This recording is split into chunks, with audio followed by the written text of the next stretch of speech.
అంటే ఇక్కడ ఈ విషయం అర్థం కానిది ఏంటంటే, ఇప్పుడు ఆ హెరిటేజ్ సంస్థ మీద ఏదైనా ఆరోపణలు వస్తే మంత్రులు ఎందుకు స్పందిస్తున్నారు? వాళ్ళు ఏమైనా క్వాలిటీ అనలిస్టులా? లేదంటే వాళ్ళు ఏమన్నా అందులో ప్రతినిధులుగా కానీ, డైరెక్టర్లుగా కానీ, లేదంటే క్వాలిటీ కంట్రోల్ విభాగానికి సంబంధించిన అధికారుల, లేదు విచారణ జరిపించి ఒక నివేదిక ఆధారంగా మాట్లాడుతున్నారా? అసెంబ్లీలో, మండలిలో 2 చోట్ల మాట్లాడటం ఏంటి? బయటకు వచ్చి నాకు ఒక సందేహం అర్థం కాదు. మన మంత్రులు వెనక టీడీపీ కార్యాలయం బ్యాక్గ్రౌండ్లో మాట్లాడుతున్నారు. అంటే వాళ్ళు మంత్రుల హోదాలో మాట్లాడుతున్నారా, లేకపోతే మామూలు టీడీపీ నేతల హోదాలో మాట్లాడుతున్నారా? టీడీపీ నేతల హోదాల్లో మాట్లాడుతుంటే అప్పుడు ఈటీవీ, ఆంధ్రజ్యోతి, TV5, ఎన్టీవీ, లేకపోతే ఈటీవీ, వీటన్నిటిలో కూడా టీడీపీ నేత చెనాడు, టీడీపీ నేత అనిత, టీడీపీ నేత కొల్లు రవీంద్ర ఇట్లా వేయాలి. కానీ హోంమంత్రి, వ్యవసాయ మంత్రి అంటే మంత్రుల హోదాలో వాళ్ళు పార్టీ కార్యాలయం నుంచి దాని మీద అధికారికంగా మాట్లాడుతున్నారా?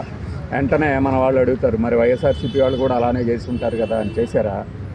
చేస్తే అది కూడా తప్పే. అయినా వైఎస్ఆర్సీపీ అంటేనే దుష్ట పన్నాగపు పార్టీ కదా, అది అన్ని రకాల అతిక్రమంలో చేస్తుంది. మనం అలా కాదుగా, మనం మెరుగైన వాళ్ళం కదా, నాణ్యత కలిగిన వాళ్ళం కదా, మనం అలా చేయకూడదు.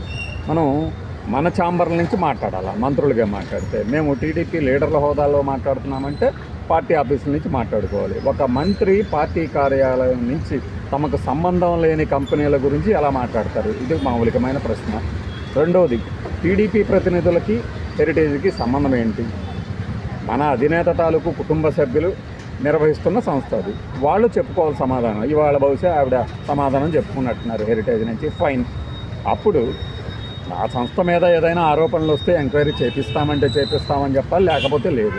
అంతేగాని నాకు తెలిసి ప్రభుత్వానికి హెరిటేజ్కి సంబంధం లేదు.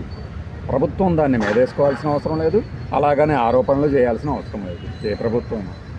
మరి భారతీయ సిమెంట్స్ గురించి బోలెడు సార్లు ఆరోపణలు చేస్తూనే ఉంటారు.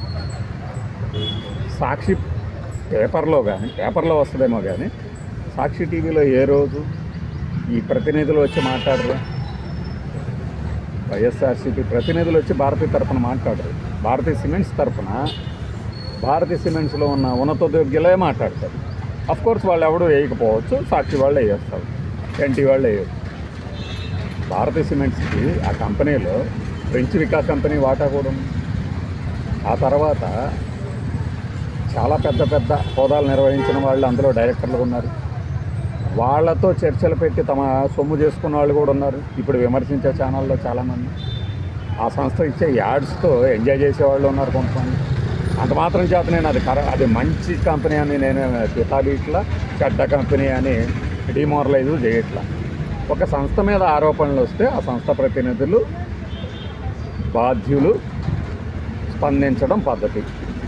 లేదు ఇంత జరిగిన తర్వాత మేము స్పందిస్తాం అంటారా? ఓకే, ఫైన్, ఎప్పటికప్పుడు స్పందిస్తాం. లేట్ బెటర్ దాన్ ఎవరు కదా, మంచిదే. కానీ దాని మీద ప్రతిపక్ష పార్టీలో లేకపోతే ఇంకొకళ్ళు దానికి అసలు ఏమర్చాలేదు అనడం ఏంటి? మనం అలా అనగానే వెంటనే గూగుల్కి, యూట్యూబ్కి వెళ్ళిపోయి పాత ఎక్కడైనా ఏదైనా ఒక సంస్థ మీద ఆరోపణలు వచ్చినాయి ఉంటే అవన్నీ తీసి మన మొహం మీద కొడతారే. వాటి నుంచి అలా తప్పించుకోవాలి. వ్యాపారం అంటేనే ఎంతో కొంత ఎక్కడో అక్కడ తప్పులు జరుగుతాయి. దాన్ని పట్టుకుని ఎవరు ఏమీ చేయాల్సిన అవసరం లేదు. బట్ నేను మచ్చలేని నాయకుడిని, మా సంస్థ మచ్చలేదు అంటున్నప్పుడు, రాజకీయంగా బురద జల్లాలనుకున్నప్పుడు పాతవి తెస్తారు. మరి రెడీనా? మరి అప్పుడు కేటీఆర్ గారు ఏదో అసెంబ్లీలో మాట్లాడారంటే ఇప్పుడు వైరల్ చేస్తుంటారు. కేరళ గవర్నమెంట్ ఏదో చేసిందంటే అది వైరల్ చేస్తారు. నువ్వు ఎన్ని రోజులు చేసావు అనేది కాదు, దాన్ని నీ మీద ఆరోపణలు వచ్చినప్పుడు కేరళ ప్రభుత్వం ఏం చర్య తీసుకుంది అది చూడాలిగా. వాటన్నింటినీ వదిలేసేసి ఇప్పుడు మనము ఏ సంస్థ క్రెడిబిలిటీని మనం దెబ్బతీయలేం.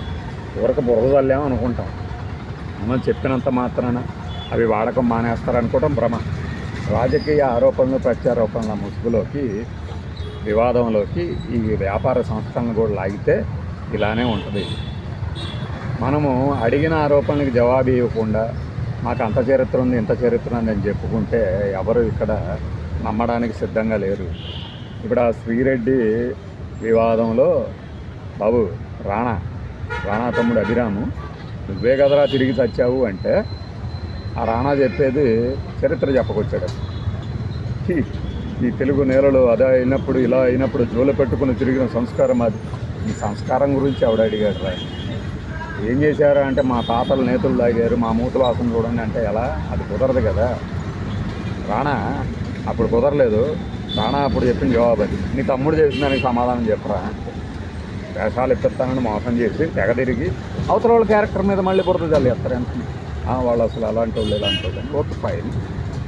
ఇలా తప్పించుకొని తిరగడం అనేది రాజకీయాల్లో ఉన్నప్పుడు, పైగా అద్దాల మేడలో ఉన్నారట ఎవరు, జగన్మోహన్ రెడ్డి అద్దాల మేడలో ఉన్నాడట. రాళ్ళు వేసరికి ట్రై చేయకూడదు. రాళ్ళు విసిరితే వెనక్కి వచ్చి పడతాయని తెలియదా అట. వెనక్కి వచ్చి పడితే అదే రాళ్లతో కోట కట్టుకోవటం కూడా కొంతమందికి తెలుస్తుంది. అందరికీ తెలియకపోవచ్చు, జగన్కి తెలియదేమో, కొంతమందికి తెలుస్తుందిగా. అదనమాట. సంస్థలు వేరు, ప్రభుత్వాలు వేరు, పార్టీలు వేరు. ఈ మూడు ఒకళ్ళకి సంబంధించిన అయినా కూడా ఒకళ్ళ తరపున ఒకళ్ళు వకాలతో దిగటానికి కుదరదు. మార్గదర్శి చిట్స్కి, మార్గదర్శి ఫైనాన్షియర్స్కి, ఈనాడుకి, ఇంకా ప్రియా పచ్చళ్ళకి, వీటందరికీ మూలం ఒకళ్ళే అయినా కూడా కేసులు పెట్టినప్పుడు ఎవరికి వాళ్ళే స్పందించాలి. వాళ్ళ బదులు వీళ్ళ బదులు వాళ్ళు స్పందిస్తూ ఉంటే కుదరదు, స్పందించరు కూడా వాళ్ళు. అందుకని అవి గుర్తుపెట్టుకోవాలా. ఇవన్నీ మర్చిపోయామనుకుంటే ఎలా?